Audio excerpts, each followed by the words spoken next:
दिनै जों एक्सारसाइज 7.1 सोंनाय बिदां 7.1 क्लास 10 मेथ्सनिफ्राय सेकेन्ड क्वेश्चन्सखौ आं सल्व खालामगोन। सिगांनि भिडिअ'आव नोंसोरनो आं नाम्बार 1आव जेसेबां क्वेश्चन्स दं बेखौ सल्व खालामनानै होजोब्बाय। नोंसोर बेखौ नुवाखैब्ला आइ कार्डआव थांनानै नाय, नङाब्ला बे भिडिअ'नि डिसक्रिप्शन गाहायाव लिंक मोनगोन। स' नायलां 2खौ बोरै सल्व खालामनांगौ। स' 2आव मा दङ? क्वेश्चन्सआव 0, 0 आरो 36, 15 बिन्दोफोरनि गेजेरनि जानथायखौ दिहुन। So we have to find the distance between 0, 0 points and 36 and 15. Okay? जोंहा मोननै बिन्दो 0, 0 आरो मोनसेया जाबाय 36, 15 बे बिन्दोफोरनि गेजेरनि जानथायखौ दिहुननांगौ। नोंसोरो जानथायखौ बोरै दिहुननांगौ बेखौ साबसिन बुजिनो थाखाय नाम्बार 1नि सल्व खालामनायखौ नाय, होमबानो नोंसोर मोजां बुजिगोन नाम्बार 1आव माबोरै सल्व खालामनांगौ। बेनि थाखाय नोंसोरनो मोजाङै फोरोंना होखादों। बेखौ नायबानो जानथायखौ बोरै दिहुननांगौ बेखौ बुजिगोन नोंसोरो।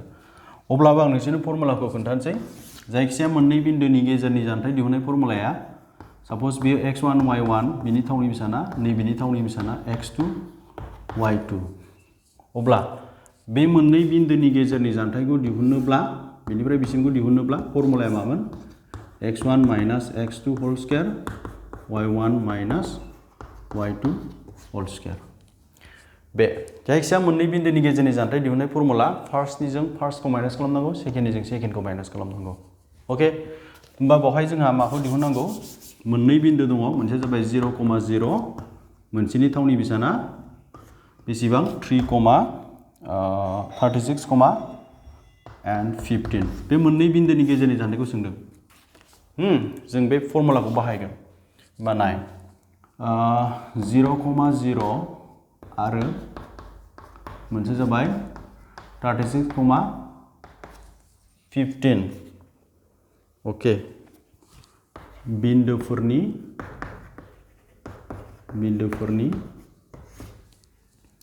गेजेरनि जानथाया, स' इंलिश मिडियामफोरना ओरै लिर दै, बे जाबाय बर' मिडियामनि थाखाय। इंलिश मिडियामफोरना लिरबानो जाबाय, बिनि गाहायाव लिर। आं बर' मिडियामखौ सिगां लिरग्रोबाय।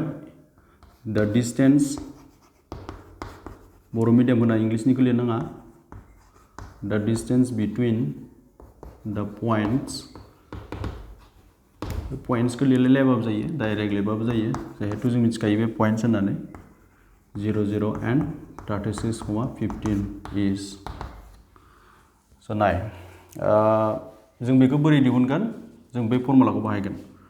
फर्मुलाया मामोन? फार्स्टनिजों फार्स्ट माइनास खालामनांगौ, सेकेन्डनिजों सेकेन्ड माइनास खालामनांगौ। फार्स्टआव दङ बेखौ x1 y1 सान, बेखौ मा सान? x2 y2। थारमाने 0जों 36खौ माइनास खालामनांगोन, नैबे 0जों 15खौ। फार्स्टनिजों फार्स्ट, सेकेन्डजों सेकेन्ड। क्लियार? होमबा 0निफ्राय माखौ माइनास खालाम? 36खौ होल स्क्वायर। आरो सेकेन्ड 0जों बै सेकेन्ड 15खौ माइनास खालाम। होमबानो बास नोङो जानथाय दिहुननाय फर्मुलाया। नैबे फर्मुला बियो, x1 minus x2 whole square, y1 minus y2 whole square. 0आथ' जोंहा जेबो गैया, 0 मिन्स नाथिं, जेबो गैया। 0निफ्राय 36 माइनास खालामबा जों माइनास 36खौ मोनफिनगोन। 0आ जेबो गैया, माने जों माखौ मोनफिनगोन? बेवहाय माइनास 15 स्क्वायरखौ मोनफिनगोन। बुजिबाय? होमबा स्क्वायर थायोब्ला बे माइनासआ प्लास जायो, गोसोआव लाखि। 36 माइनास, आं बेखौ खोमोरसै, बे फर्मुलाखौथ' नोंसोरो बे सोंथिनिनो नाम्बार 1 कुइसन्सखौ नायबानो मोजां बुजिगोन नोंसोरो।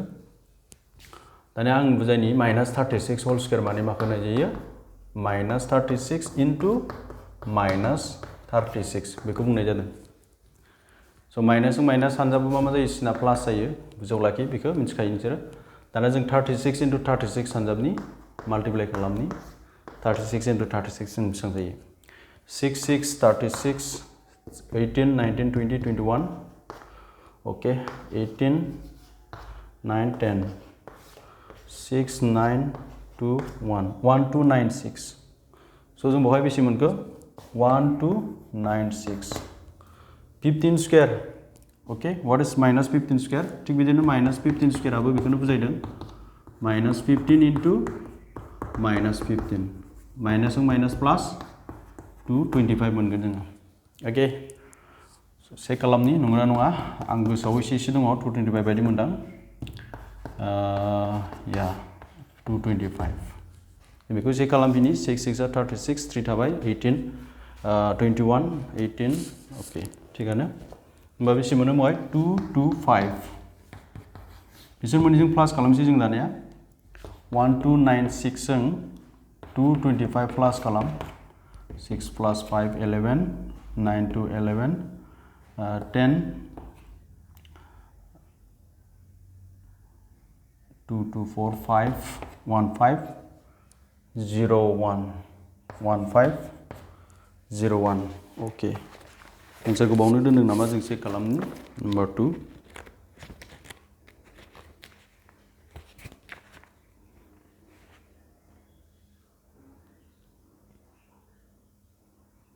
So 39 दङ बिनि एन्सारा 39 जागोन जे आं चेक खालामनि ओके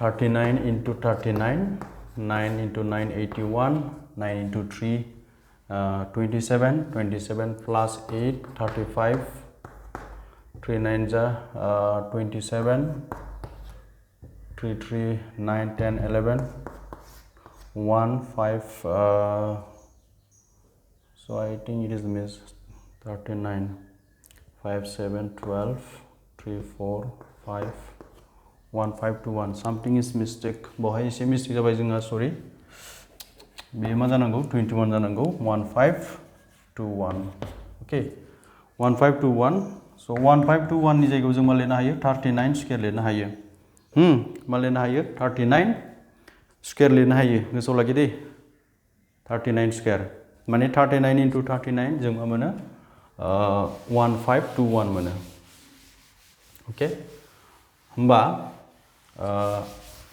स्क्वायरजों रुटजों मा जायोनो केन्सेल जायो स्क्वायरजों रुटजों केन्सेल जायो होमबा स्क्वायरजों रुटजों केन्सेल जायोब्ला एन्सारा जोंहा बेसे मोनगोन अनलि 39 ओके सानगुदि एन्सारा